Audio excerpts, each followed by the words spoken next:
I always used to joke that when a woman got engaged, there'd be like a helpline, like dial 001, I do. And then like just a group of strangers would turn up at your house with a tequila and sit you down and be like, listen, bitch, here are some facts that no one fucking tells you.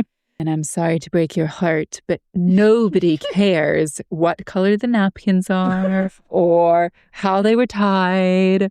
We would be the property of our fathers, and then we would be passed over as property to our husbands, as opposed to being like, I'm an equal coming into this, and therefore I need to see, not my father needs to see how much you're going to provide for me, but I need to see what you are bringing to the table. Only until very recently, and not everywhere. So again, I don't understand this. You could argue to me that historically marriage has been a kind of sex trafficking because women could not say no to their husbands, nor could they say no to bearing children. But you can't argue the other way. Hi, I'm Christina Rhodes. And I'm Tempest Rose. We are two millennial women 4 decades in. We're revisiting the culture that made us, with a little more hindsight. And a lot less bullshit. We've made our own rules, built our own spotlights, and we're here to speak our minds without playing dumb. And without playing nice. Hello. Hello. Hi. We're back. I know, it's so exciting. We've done the first 8 that we originally did. And so now we're into our new topics. And hopefully we can release these a little bit faster. So some of it might be actually also current events relative. Ooh, that would be exciting. We'll find out. Naya is here on the sofa too, so all heavy breathing and chewing sounds are down to her, not us. And today we are talking about marriage and weddings. Yay! Or is it? We'll find out. I'm married. You've been married, now engaged. Correct. Planning a wedding. We both, you more than me, have worked in the wedding industry. Industry adjacent. How would you describe it? Yeah, no, I mean, I very much full-time work in the event and wedding world. Work on lots of weddings with a wide range of mentally stable brides and grooms. So we got a lot to get through, but I'm looking forward to it. I think personal experience, we've both done a bit of research, do's and don'ts, stuff we found, weird things we learned. Yeah. I learned some weird things. Definitely. And I also think, I think we can touch a little bit on the differences between weddings and marriages and divorces in the UK versus the US to some degree. Yeah. Absolutely. Where should we start? If someone rang you tomorrow and said, oh my God, I'm engaged, what is the top 3 pieces of advice you would give them straight off the bat? That's a good question. Oh, congratulations. It's very exciting. No, in all seriousness, congratulations. I think getting married, obviously I'm engaged to get married. I think getting married when you found the right person is a wonderful, beautiful thing to do and very exciting. I think the top 3 questions I would ask that person or suggestions I would make to them are, decide on how much money you want to spend, because the unromantic part of a wedding, not a marriage, is that it's a single day, or even if it's a full week, it is a particular event inside of a very short amount of time. And, you're going to be working with people who do this as their business. This is their livelihood. So this is an industry, and this is not a favor anyone is doing for you, unless everybody works in the wedding industry. And so it's going to cost money, and you need to decide exactly how much money you can and want to spend. I would really suggest not going into debt.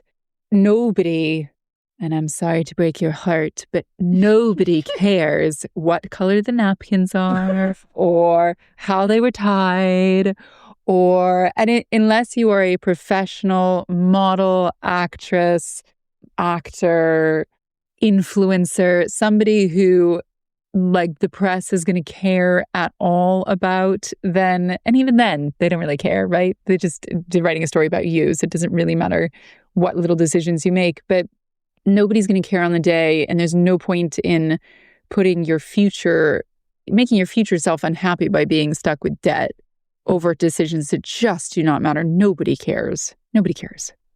That's my first thing. Yeah. And then I think, so decide how much money you can and want to spend. Don't go into debt over it. And then when you are putting together your budget, I'd really suggest that you take a really personal look at what matters to you, and don't try not to be swayed by what matters to other people or what matters to your family, but what matters to you and what matters to the person that you're getting married to. Is it that you want the most epic photos? Is it that you want, do you want to be like surrounded by cascading amounts of flowers? Have you always dreamt about having like a designer make your outfit? Whatever it is it, you don't care if anybody drinks, you don't drink, you don't care if anybody else drinks. We'll talk about guest experience later, I'm sure. But just think about it, right? Because you will ultimately have to make decisions. Even when we work with couples who have millions of dollars to spend on their wedding, you still have to make decisions, because the more money you have, just the bigger the amount of money you're spending with each of your people that you're working with. So you still have to make those decisions. What actually matters to you when you take it away? Yeah. So that's what I would suggest. Yeah, good ideas. Luke was very adamant on us not being in debt past our wedding day. And at the time, I just didn't really mean much to me. And I suppose maybe people assume like it's such a big expense. Like, yeah, of course, you might well still be paying for the wedding after the wedding, but don't. Yeah. Gotta be that brutal about it. Just don't do it. Everyone has a story of a couple whose debts lasted longer than their marriage. Just don't do it.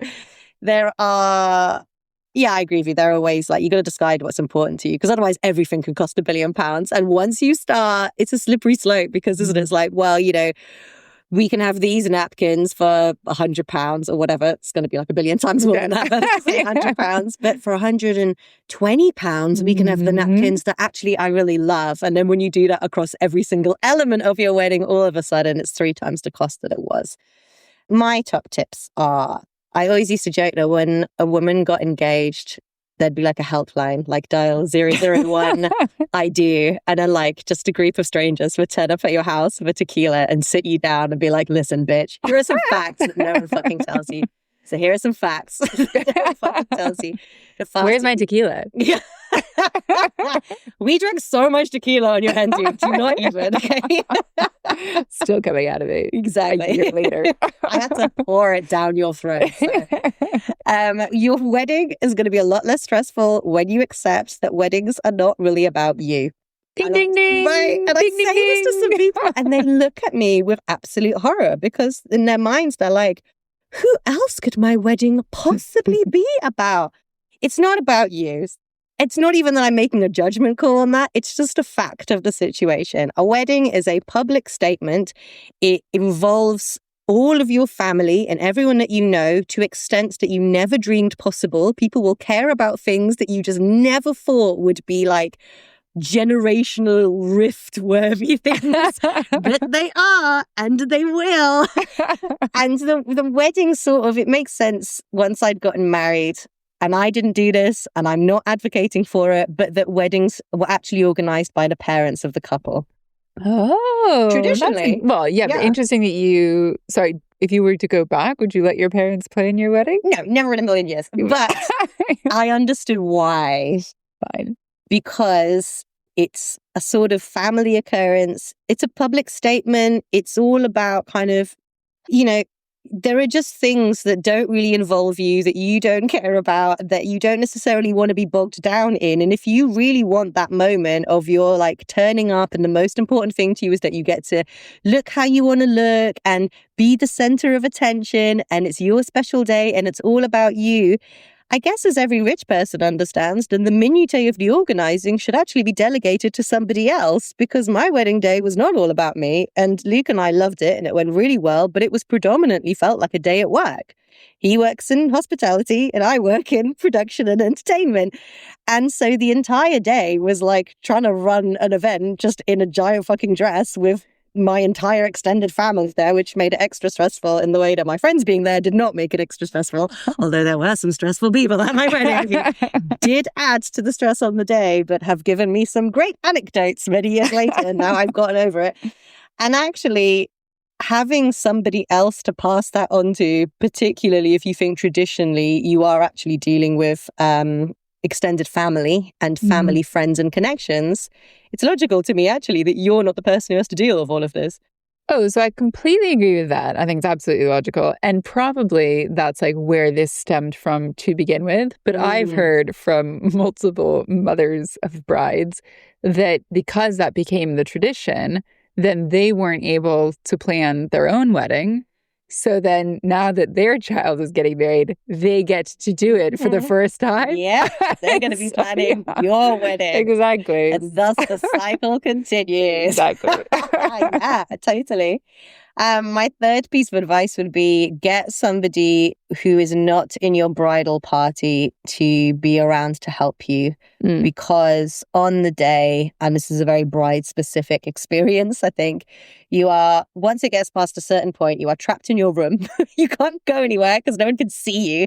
And even if you don't care about that part of the tradition, you can't really leave anyway because you hair and makeup and shoes and underwear and, you know, all of the accoutrement that comes with the sort of bride thing.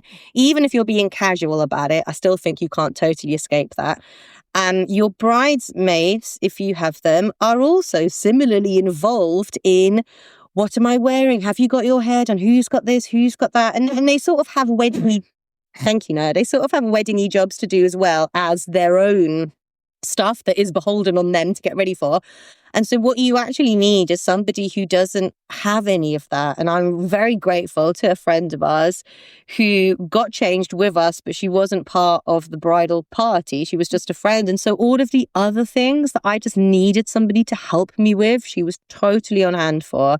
And then when my friend got married and I was there on my own, she got married abroad and I booked into the same hotel. So I twiddling my thumbs all morning and I was like, look, I'm here, whatever you need. Do you need to run an errand? Do you need me to go and get you something? Do you need me to do your shoes? All this kind of stuff, because I didn't have to get ready to be part of the bridal party. I cannot stress enough how useful that is. Yeah, I also completely agree with that. I mean, obviously, working inside of predominantly the event space, most couples we're dealing with have a wedding planner who will be a full-time person who carries you through. But if your budget doesn't extend to that, by all means, like try, if you can, if your budget can extend to having a day of coordinator who like comes in, you know, a few weeks out or even a week out to like take some phone calls so they understand the timeline, they know what they're doing, and then everything can just get pushed over to them. That is a super worthwhile investment. And that will, I think, lead to better memories than having the pink ruffly napkins rather than the pink plain napkins, because ultimately you will remember not feeling so stressed out on the day as opposed to just a totally, what will ultimately be a totally inconsequential detail. Oh my God, yes, you're so right. Because otherwise you do spend the day, and again, this is the downside to organizing your own weddings, which we all do, unless you're wealthy, in which case you have a whole team that specializes in that, is, oh my God, why haven't they served the food yet? Oh my God, they're not playing the right music as I walk down the aisle. Someone hasn't told grandma that she has to sit in the accessible seating on the other side. You know, all of this shit. Totally, but I also love that you, because you work in, like, because you're a producer as well, like you are looking ahead to see those things happening. There will also be, if there's no coordinator, all of your friends and family who have their own questions and dramas coming to you. Yes, that's so true. Oh my God, it's a fucking nightmare. And I'm always surprised at how few people understand that ushers, groomsmen, bridesmaids, these are actually, the reason they exist isn't just so you can sort of hang out with your mates or are beholden to spend a ton of money on clothing that you didn't realize you had to spend money on. They actually have jobs to do with regard to the organizing of the weddings. Ushers, when people arrive at your wedding venue, your job is to seat people and tell them where they need to go. It's not to stand around talking to the groom. It's not to be looking on your phone or sharing a last cigarette or sipping whiskey out of your hip flask. I mean, do all of those things if you want. But if grandma, once again, with her walking stick, is wandering around with her feet hurting and her Sunday best, wondering where the hell she should sit down and is sat at the back but she can't see anything, that's on you. Yeah. I literally have yelled at Ben doing fucking nothing on my friend's wedding day because they just didn't realize that they had jobs to do. And actually, do you know, when my elder sister got married, I didn't realize that my bridesmaid's job was to look after her train, to check her before she walked in the church, that everything was looking right. I got yelled at by my own aunt, and she was a mean old boot, but she wasn't wrong. Yes, I've dealt with many a bridesmaid who did not know, but then I've also been on weddings where they've hired an expensive wedding planner, many of whom are absolute pirates who do not deserve your money. So read the reviews and call a couple who's worked with them before. And there was a full-on argument in front of everybody for the rehearsal with the, actually, sorry, what's the rehearsal? It was like the actual wedding, where she was just yelling at the wedding planner, being like, you cannot do your job. Where are we supposed to stand? Where are we supposed to go? It was just, oh my God. Just start to back away slowly into a different corner. Not my problem. You know, I think it's crazy. And I didn't realize again until I got married. When you go to a venue, they'll give you somebody that you work with to create your entire wedding on site. And you get to know this person really well. And you sort of will probably be forgiven for thinking, oh, I guess it's just like having a wedding coordinator. That person is not there on the day. And I was raging about that. And Luke, again, my husband, who works in venues as a chef and later on in hotels where this is much more prevalent, was like, no. They work Monday to Friday, 9 to 5. And I was like, what the fuck are they working those hours when those aren't the hours that the event happens on? And most weddings will happen on a weekend. Even if you're not getting married on a weekend, there is no guarantee that that person who you have entrusted to organize your wedding will be there on the day or won't clock off at 5 o'clock because that's when their workday finishes.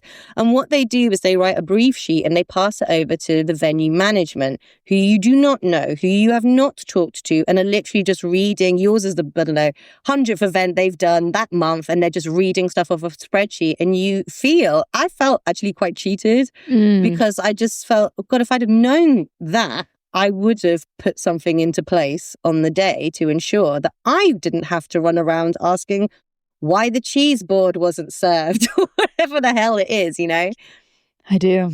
I feel like this is actually just turned into a PSA for hiring a wedding coordinator. Yeah. But it's true. It's a lot of stress. And I think, you can look on Instagram, you can look on Pinterest, you can look in magazines. It just looks like this like beautiful day. But in reality, there are dozens, if not hundreds of people working behind the scenes, and people forget things and make mistakes and don't care and all that stuff. And you need somebody who's ideally not you, who's managing that ship. Yeah, it's a lot. Did you experience this or have you seen it? When my friends got married before I did, I just noticed at about 3 o'clock or whatever, like 2 to 3 hours before the wedding, this weird little look just came over their face. And I'd sort of clocked it, but didn't really get it. And then on my own wedding day, I just had this moment where like you just sort of pass into this different state of being. And I'm trying to remember it because it's like 12 years ago now.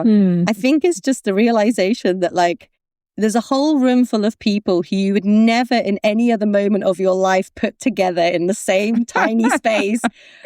And they're all in a heightened state of being because it's a wedding and they're all dressed up and there's alcohol and it's going to go on for hours. and you have to manage this all, even like emotionally, regardless of who's doing the planning. And at that same time, again, you can't go anywhere because you're halfway through having everything done. And I didn't have a drink before my wedding until much later in the day because because you're doing so many things. I know it's my I was out of my fucking mind. Everyone's running around and everyone's stressed. And I sort of thought like, yeah, I'm going to be drunk before we get married, obviously. So it wasn't high on my priority list to make sure that we had enough champagne in the room. Then somebody not in the wedding party again just handed me this glass of champagne, and suddenly it's just took the fucking edge off a little bit because it does get quite overwhelming, I think.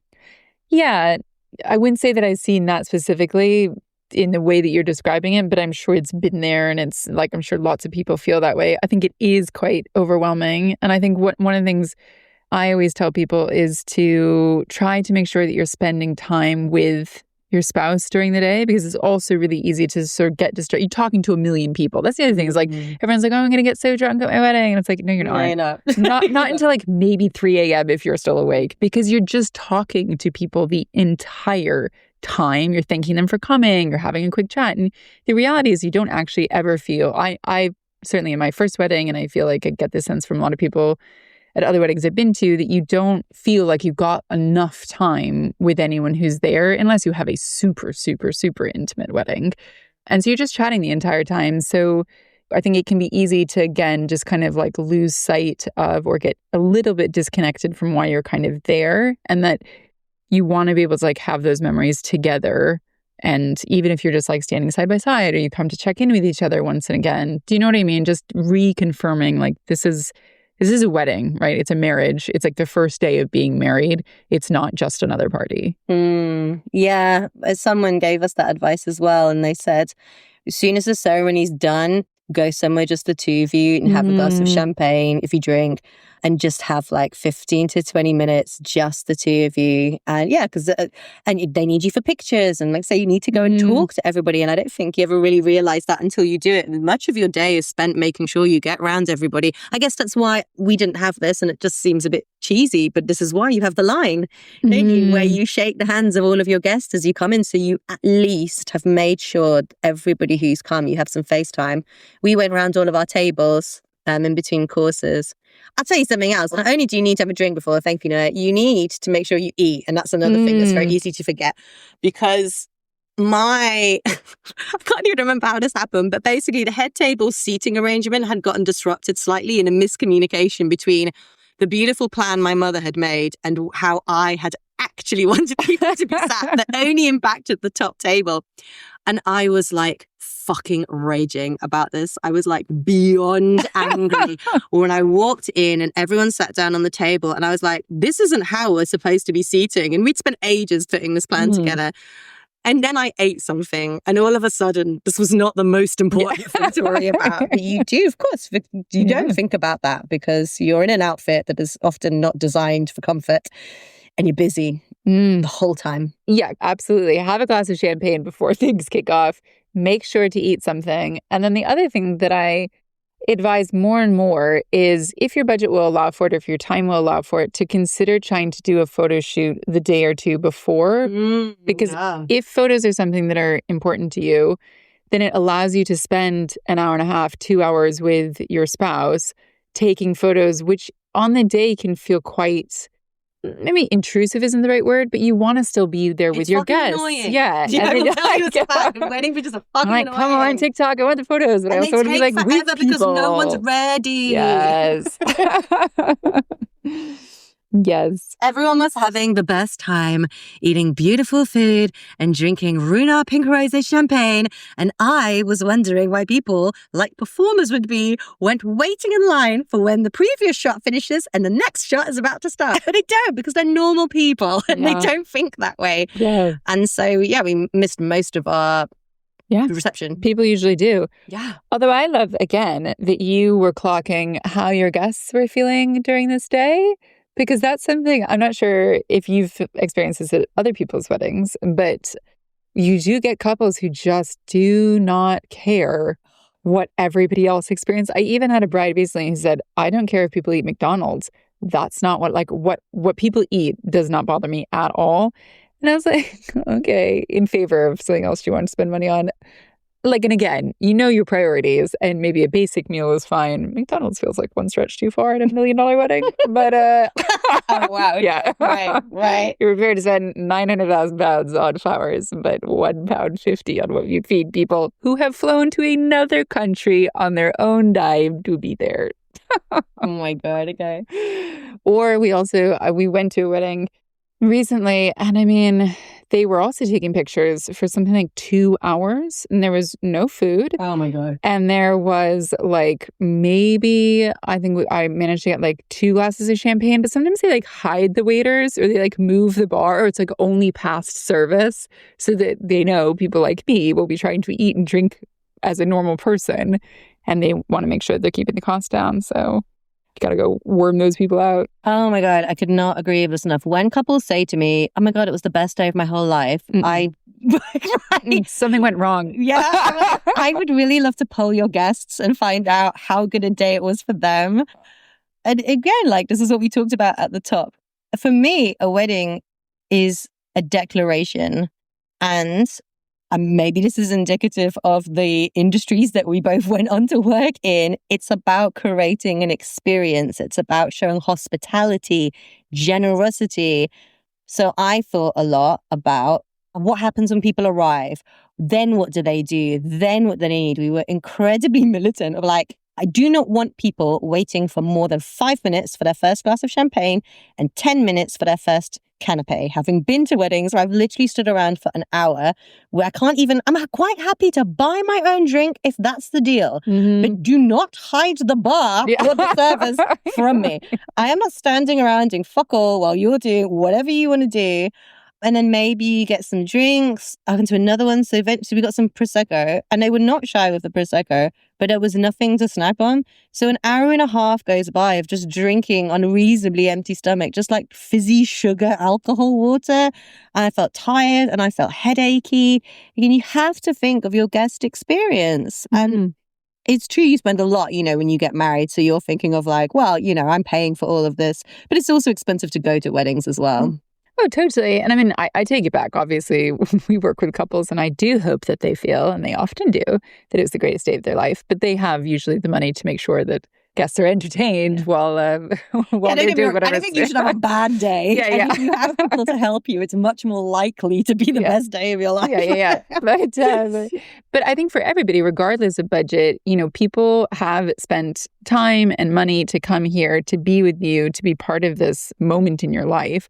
And they want to be with you, right? But if you need to not be there, then you need to think about what you are giving them instead, basically. So, and it doesn't need to be fancy, but you could have a playlist on. Like, again, the amount of times we've been to weddings of friends where it's just like, you're like sat in silence at some at some like pretty place. But again, and that's such a like classic thing to like load up on the Prosecco with no food. Be like, I'm not fancy. And if you're not going to be fancy, that's fine. But like maybe just have bowls of like literally chips and crisps. Just like anything to feed people with. Like put it in a pretty bowl that you buy on bulk from IKEA or Asda. Do you know what I mean? Like it doesn't matter. Those are the things that don't matter. But those are the things which visually I feel like makes people nervous. But in reality affect the experience so much. Yeah. I think people get caught up in like, if it's not expensive, then, we can't do X, Y, and Z. And like, you can only give people that experience if you spend a lot of money. I just don't think that's true. I've talked about this on something else. Like, I was talking about this wedding I went to. It was not my kind of wedding. It was very much of the bride and groom. We were in a field. It was muddy. There were tents where people were camping. Christina is making a face that it was my face. We're like, this is not my bag. But it was very of the bride and groom. But the thing that I will say to them, and they were obviously operating on a budget because a lot of it was like family, in the garden, like that kind of thing. They had gone, this is what we can spend, but we want our guests to feel very welcome. We want to be hospitable. So instead of gifts, they asked for booze. So they had, and people will be generous, of course, it's a wedding. Yes. So they had bins, giant bins full of ice and water, packed to the brim of wine. And then I think they paid for beer on tap, and there were soft drinks there. So I never, ever wanted for a drink. We bought probably 3 or 4 bottles between us, as did everybody. And then there were beers if you wanted it. And I probably drank more generously at that wedding than at a wedding that maybe cost 2 or 3 times the amount, because they'd thought, what the guest experience is key. We want people to have a lovely time. How can we afford to do that? And that goes to your thing of like, then get some pretty bowls from the charity shop down the road and fill them with beef hula hoops. My new current obsession. If that's, and like olives or something. And it doesn't need to cost the earth to think about your guests' comfort.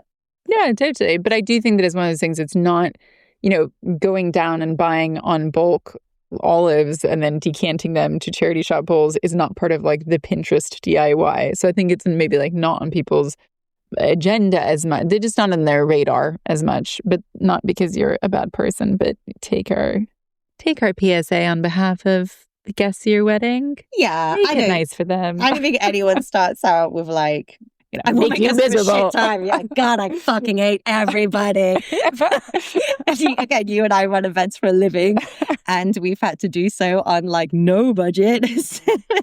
I think that's part of like getting away from feeling what you have to do, deciding what's important to you, and then finding a way to make that work rather than being like, oh my God, I can't spend £5,000 on the 3-tier wedding cake. I'm going to have to spend £50 on the crappy one. That's because it looks like the thing that I want, even though it's the size of a shoebox that tastes like crap. I don't know. Could have spent £100 and got a load of great cupcakes from Tesco. I don't know, like whatever it is. Like. Totally. Now, when it comes to wedding fashion, tell me about your wedding dress experience. I bought my first dress pretty much immediately. I went to a sample sale and I bought a Jenny Packham dress. How could I forget?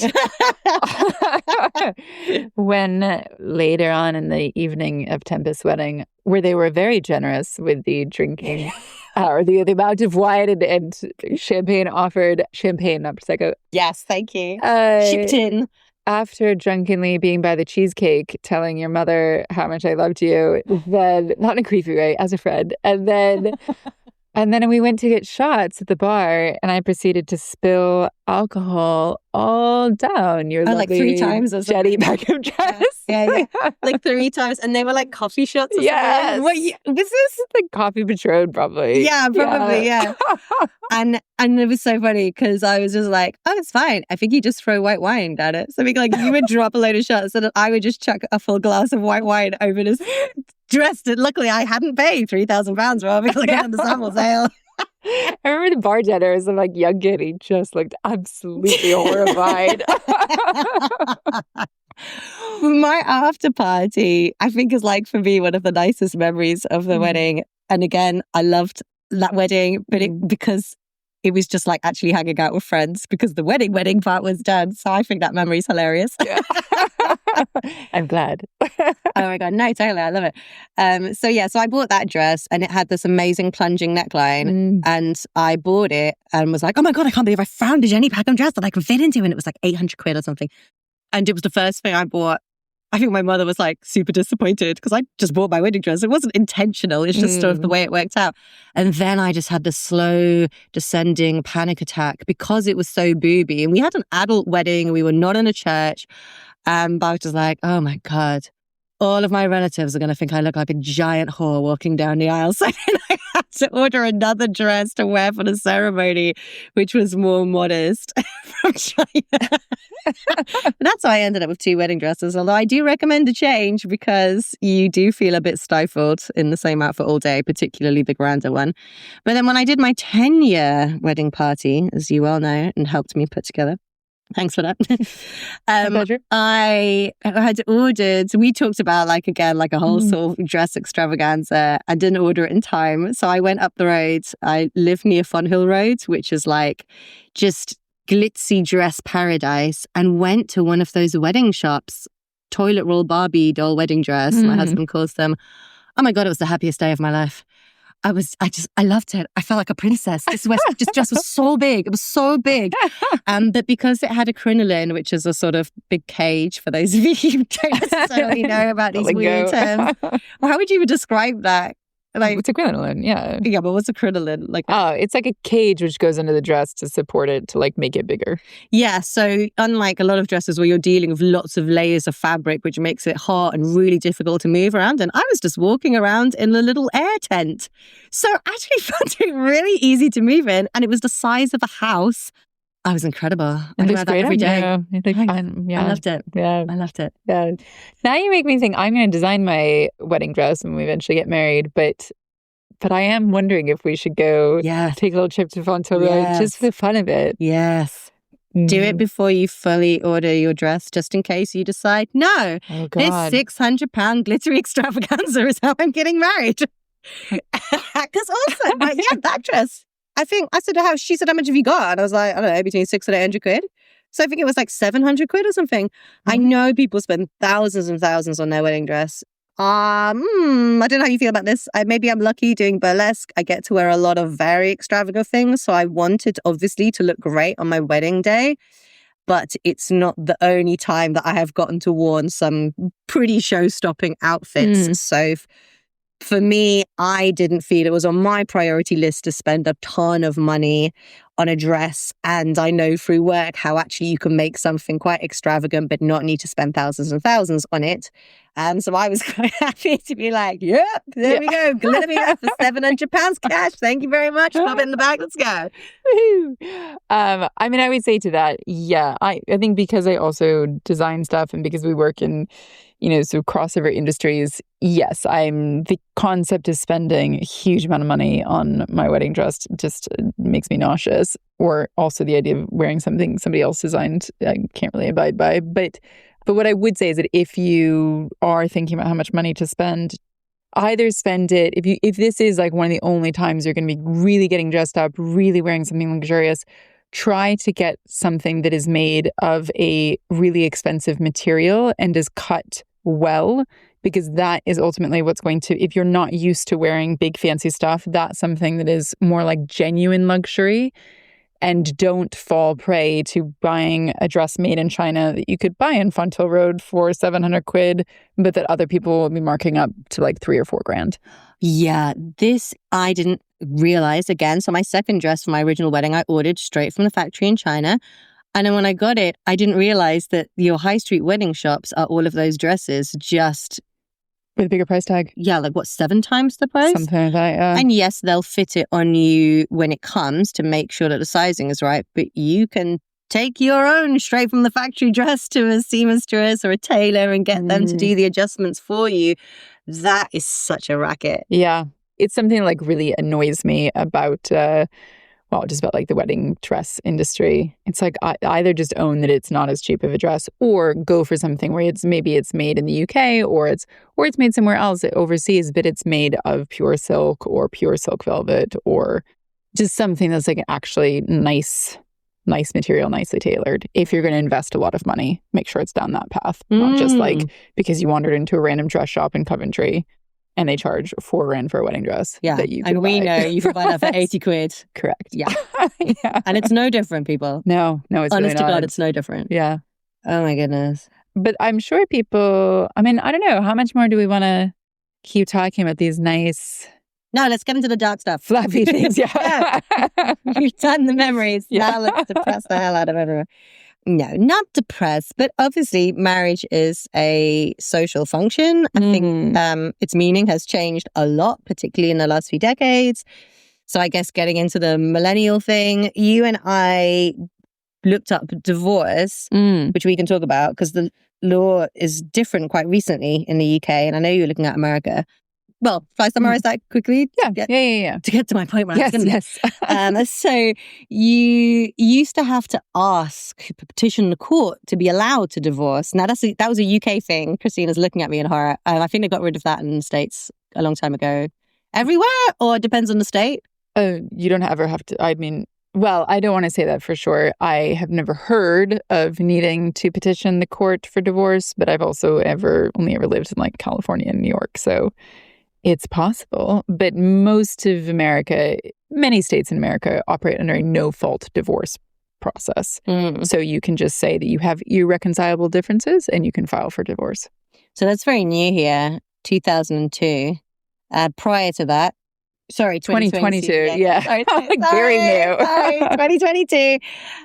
You had to apply to get a divorce, and it had to be someone's fault. There were a list of reasons that it was deemed allowable for a divorce to happen.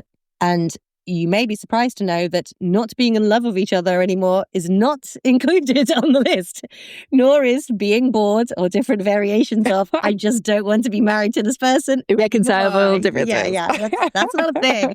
So there had to be a fault like adultery or abuse. And even that's, it has to be relatively high for the courts, had to be compared to what in kind of general conversation we would consider unacceptable behavior in a relationship. Neglect, I think, was not considered a reason for divorce. So it has to be someone's fault, or you can wait 2 years to not have to ascribe blame if both of you agree.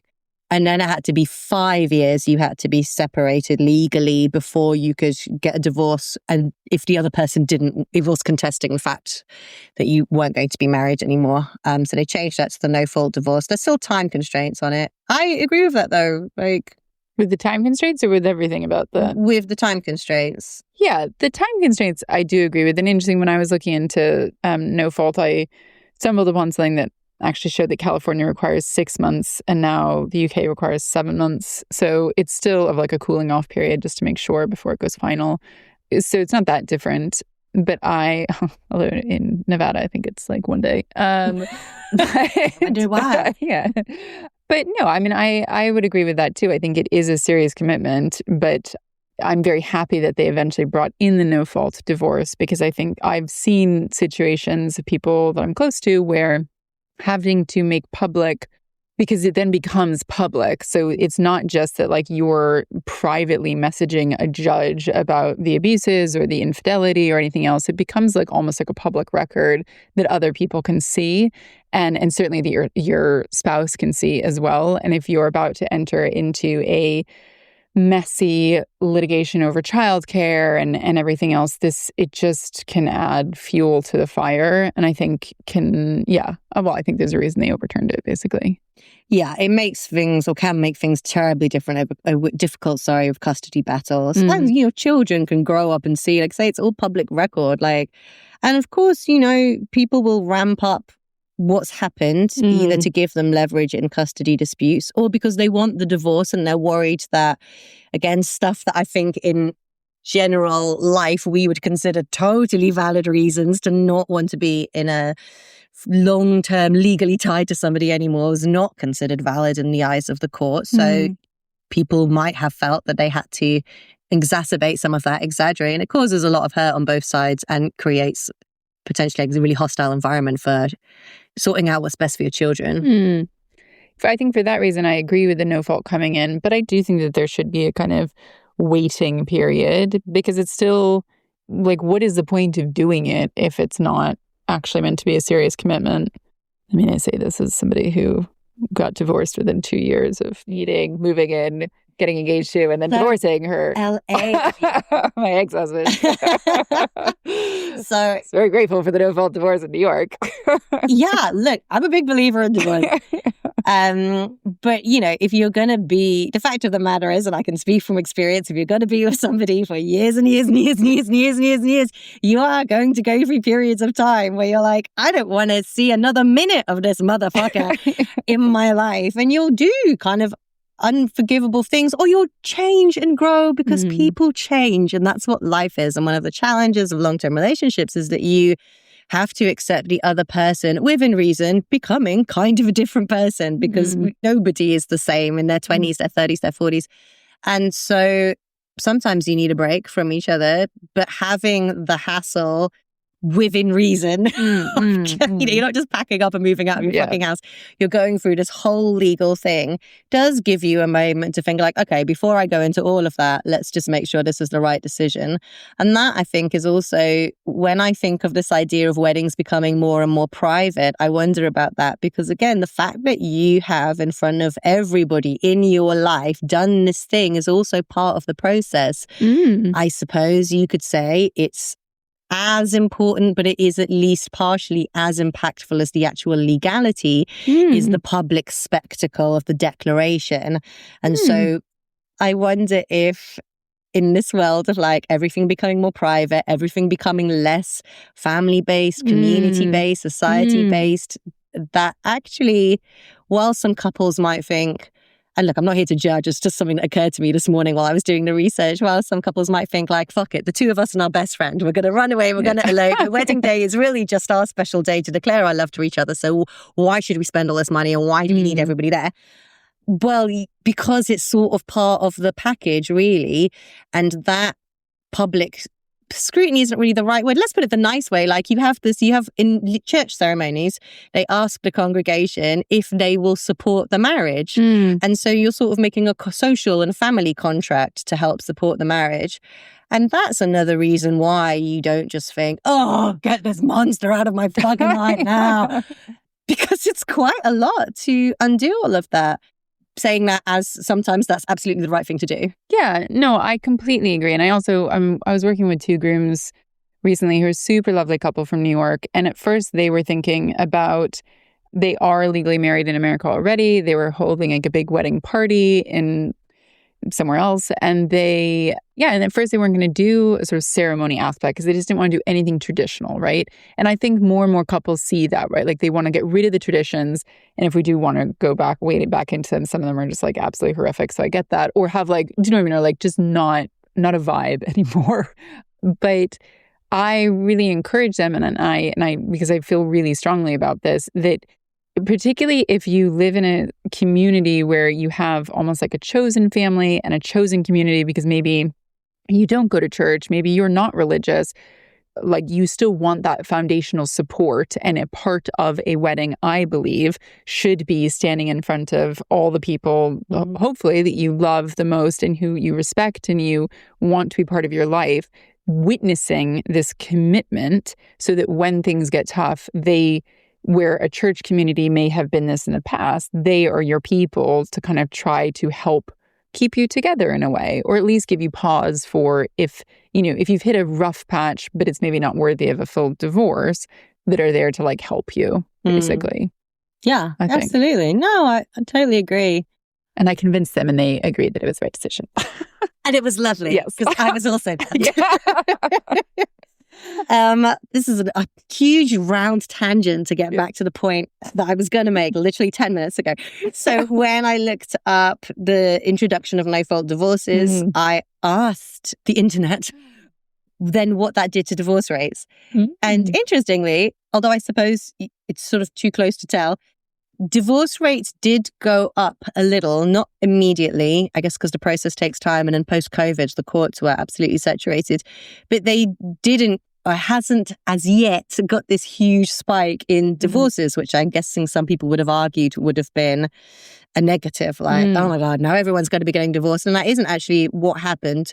Well, not to the extent that divorce, apparently in the 90s, our millennial heyday, was at its highest rate, like totally peaked. So 1990s is this big kind of like divorce. Everything's about divorce. Yeah, I didn't know that. I didn't know that either. And so I was trying to look into the reasons why, and some of that's like the 60s and 70s, a lot of them are those divorces. You think about like marriage then and the pressure to marry. Then you have this whole sort of cultural revolution that happens. Women are more highly educated. Women work more. They earn better, more money, so could actually support themselves independently, which wasn't possible before. So they didn't need to stay married to survive. They changed the marriage laws in this country that streamlined the process a little bit in the 90s, which made divorce quicker and easier. I mean, still compared to now, actually quite long-winded and traditional. But yeah, apparently 1990s is just this big divorce-o party. Crazy. I looked up the average ages of like how old people were when they were getting married, which I found quite interesting. And so in the 90s, in the 50s, it was not shockingly the lowest. This is in America. So for men, they'd be 23. For women, they'd be 20. Which almost surprised me. 20 felt like old compared to what I would have thought. The average that's actually, age. You might have thought 15, 16, 17. Totally. And then, but in 1990, in our heyday of divorce, it was 26 and 24, which still feels really young. Do you know, it's so funny because when I was thinking about this, I was like, God, but in the 90s, I thought marriage was like cool. Like I wanted to get married at like 19, 20. It seems so rock and roll. Yeah. I don't think, though, I would have wanted to stay married. Maybe it was the idea of like, in our adulting episode, we've talked about the glamorization of growing up. And marriage is this like statement of you are not of your family. You have a new family. You have your spouse. You are an adult in the world. And so, yeah, I just thought that was funny. In that big period of divorce, it was this kind of cool, like, yeah, I ran away to get married to my rockstar boyfriend at 17 or whatever. Yeah. No, it's so true. I think what you were pointing out that is probably marriages that maybe started in the 50s and 60s. Or 60s, 70s. 60s, 70s. So there's lots of analysis of marriage and how marriage is actually quite shit for women, or has been, particularly in that 60s, 70s wave of feminism, I think. Who were married sort of provided a man with an in-house servant, didn't it? And men lived longer who were married because they had wives to sort of take care of their emotional well-being and make sure they ate and that the house was clean and that, you know, maybe they should go to the doctor if they'd been bitten by the neighborhood dog or whatever it was. And men thrived under marriage in a way that women did not. I haven't done a deep analysis on that, so I welcome any comments that either want to add to what I've just said or detract from it. But I was really interested to hear that in early Christian marriage, so you have types of marriage in all cultures through a lot of periods of history.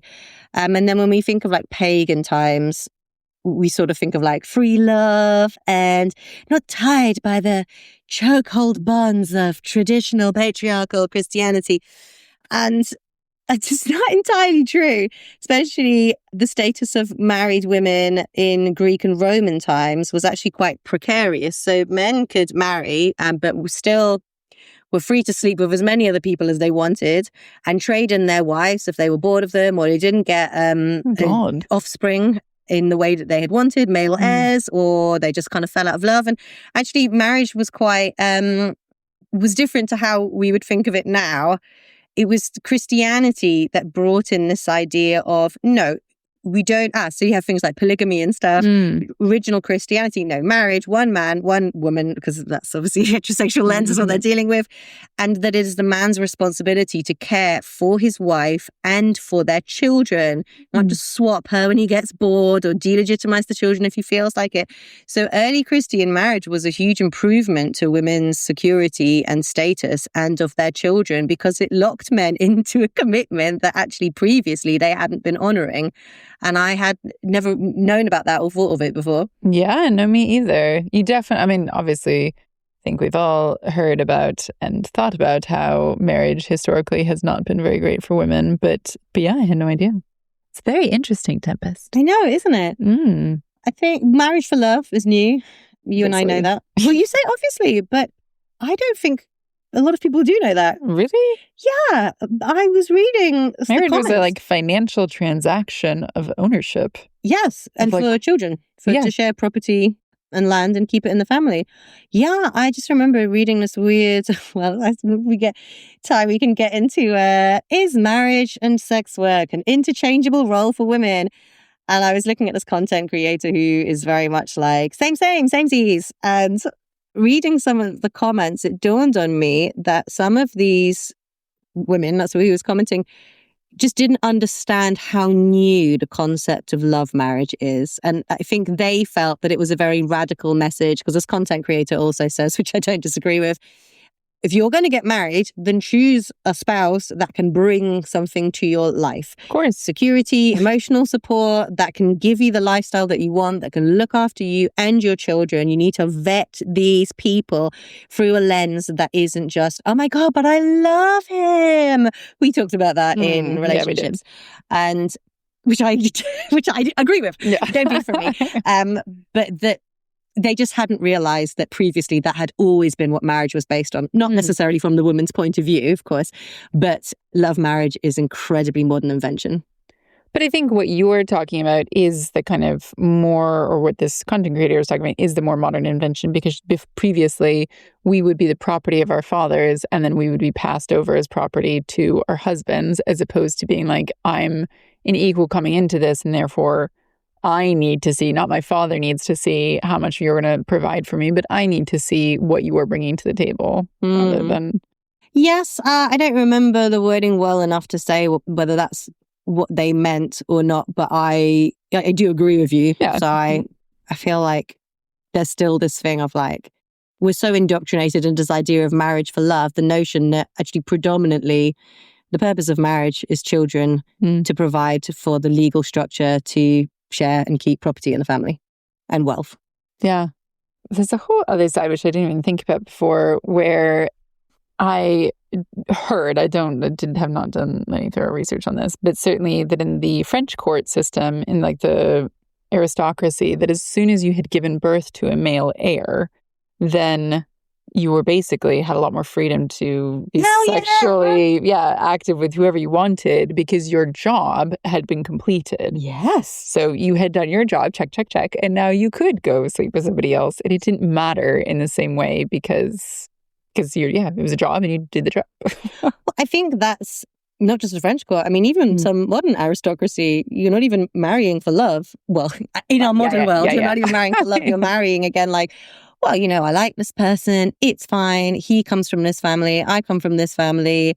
So that's all great for the parents and the heritage. Well, yeah, once your job is done, you sort of become, I guess, almost like the business partners in your family or a friendship or a companionship. You both, women included, they had to be a lot more discreet, obviously. And pregnancy is the issue here. Men have always slept with whoever they wanted to. Yeah.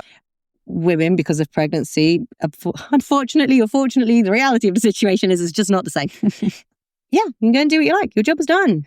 Yeah. It's just not the case historically that women of all classes through all periods of history have been locked into this kind of wifely servitude. It's not true. But then I guess, and I don't know anything about this, but then I guess it would beg the question that if you were not an aristocrat, and so therefore your job, I don't know, like presumably if your job wasn't just about providing an heir, but was also about providing a service, then presumably you had less freedom to go have your dalliances. I don't know. Maybe not. I don't know. I think this might be... God, I'd love to have more information on this. I'm sure you would too. So if you're listening, please feel free to share resources or your thoughts. This is definitely a class thing because if you think of marriage again as the means of passing on property, if you have no property to pass on, legal marriage is sort of pointless. So I know from The Five, which is a great book and podcast all about Victorian London, and that goes into a lot of class politics. She talks a lot about how marriage worked amongst the London working classes, and that was much more like common law relationships. Like, yes, people got legally married, but if they separated and they took up with somebody else and they called themselves husband and wife, people would treat them the same, not in the eyes of the law, but in the eyes of your society as the same, as interchangeable. No, interchangeable, as in it meant the same, which I guess, again, makes sense because there's no transference here of anything. Yeah. This becomes more important when there's actually a dispute over who owns the wealth. Yeah, that is interesting. I would like to know more about that. So I have this is still a work in progress in my head, so I'd love to know what you think. There's this liberal feminist modern discourse like, so wives exchange sex for security, and if you're selling sex, you're exchanging sex for security. So if you agree with marriage, then you can't be overly moralistic about selling sex because it's same, babe, same. It's a very depressing look at marriage.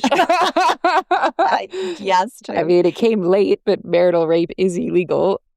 Okay, on the surface of things, no, I do not agree with that because I think that, I suppose my initial reaction would be that it seems quite extreme. I would hope that there are plenty of marriages now, at least, where that's not the transaction that is taking place. If it is the transaction that is taking place, I'm still not sure I agree with it. But also, one of the things we've talked about before would be that normally, statistically speaking, more men buy sex from women than women buy sex from men. So it's not, which I would sort of categorize as its own thing to unpack and discuss, rather than you would hope that a marriage would have benefits to both parties beyond just financial. Yeah. But also I would say that a woman is... if the only thing you're marrying somebody for is money, then there are other easier ways to make that money. And having to put up with somebody the rest of your life, potentially. Yeah, I would agree with all of that. I think the argument is that it's sort of a kind of prim morality that suggests that selling sex is bad, but being a wife is okay. But they both boil down to the same thing. Of ownership, that the man is buying sex from you in one way or another? Yes, that you're trading sex for resource. I don't know. I think there's one, to look at it historically is one thing, but I think I'm certainly don't feel like I'm making that trade with getting married. I don't know. How do you feel about it? I think it's one of those things that on the surface of it, you could sort of be like, oh... gosh, I suppose. Yeah. Can we then say that, it's really hypocritical to shrine one in society, but to not the other? My issues with it was why, again, because it does sort of it makes your brain feel all squishy. my two problems with it that I've come up with so far are this. One is, okay, you could argue that both of them put women at the mercy of needing men to access resources. I don't want women to need men to access resources. I don't care if this comes through marriage. And I agree with you. That's not what I would like to think in this modern age that marriage is. Marriage should be a partnership. That's my ideal. Yeah. Then I guess we'll have to get into trad wife. But equally, do what you like. But it is not anything different. It's not more enlightened for me to say, well, it's just the same. I'm accessing my resources through men. I don't want any woman to have to access resources through men. Yeah. So as much as this argument is employed to imply that, like, no, actually, what I'm doing is great, you can't critique me for it. Well, I can critique both of them, actually, from your perspective. I disagree with the perspective at its surface level, but I disagree also that you're somehow doing something incredible by continuing this idea that you're sharing with other women that they should access resources through men. I want women to be able to make their own money. But my issue with the premise the other way is I think it's a misunderstanding. Like, men didn't get married so they had access to women for sex. Like, what a good point. Like, this is the really fundamental crux of the floor of this argument. Men had sex, have always been able to have sex with anyone at any time, married or not. Children was the resource that came through marriage. And my big issue with this argument is that it fundamentally totally glosses over the fact that rape within marriage is a new concept. And you and I know we both looked this up. It's 1991 here in the UK that rape within marriage is even a thing. And you said it was 93. Right, in the States. In India, rape within marriage is still legal. And that's a very modern country in lots of ways. So we are still only very recently living with the change. And some women are still living under situations where they do not have that protection under the law. You cannot trade a resource you cannot withhold. Sorry, wives don't trade sex to their husbands so that they buy them pretty purses and keep a roof over their head because they cannot withhold the service. Only until very recently, and not everywhere. So again, I don't understand this. You could argue to me that historically marriage has been a kind of sex trafficking because women could not say no to their husbands, nor could they say no to bearing children. But you can't argue the other way. So if your point is, oh, well, it's all just the same. It's your morality that deems one unworthy and one is absolutely fine. Well, actually, if you see your logic through to the end point, you've just said, like, the sex trafficking actually, for me, is the only element that could possibly be seen as a correlation because women could not say no to sex with their husbands. You cannot withhold a resource. You don't, you're not allowed to. Yeah. It's very true, Tempest. It's annoying. That's what it is. It is. It is a funny one, though, because, when you sort of first say it, it sounds fuzzy and like, oh, I don't know. Maybe is that true? Right. But then you're right. Yeah, you can debunk it pretty quickly. Yeah, but you do sort of have to be like, oh, it just seems so logical in the face of it. But there's a little part in the back of my head that just hurts because I feel like I'm missing something really obvious. Maybe we're missing something obvious. Well, feel free to tell us if we are, but I agree with what you've said. I almost feel that Trad Wives is an episode into itself. Yeah, we could do that because when we like to talk for about an hour or so, we have done that. And Trad Wives is so interesting. So interesting. Yeah, okay. Let us know in the comments if you want an episode on Trad Wives. Hey, thanks so much for listening. We love making this podcast and we really want it to grow. So if you enjoyed listening to us, please like, subscribe, give us a 5-star rating. Also, feel free to comment, DM us, open up a conversation. The whole point of this podcast is to be in support of having open lines of communication and debate, and we would love to hear from you. Listen to the sirens. Woo!